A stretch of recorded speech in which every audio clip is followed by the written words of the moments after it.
Morning guys, today we've got here POCO X8 Pro Max, and let me show you how to change keyboard language on this device.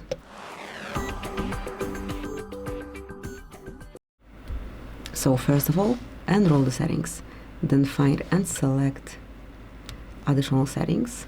Here go to languages and input, and you'll notice here manage keyboards. So just click here, go to Gboard and select languages. So here you can smoothly add a language.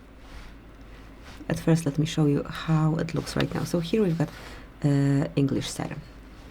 Let's change it. Obviously, you can either scroll till you find the preferred language, or in search area, provide the language that you want to apply. Here you can pick the layout if there is more than one. Tap on done, and I'll stay with both for now.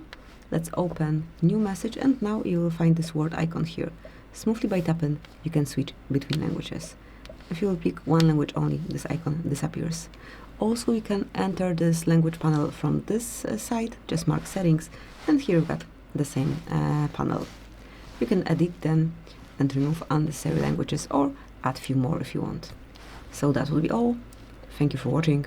Please subscribe our channel and leave the thumbs up.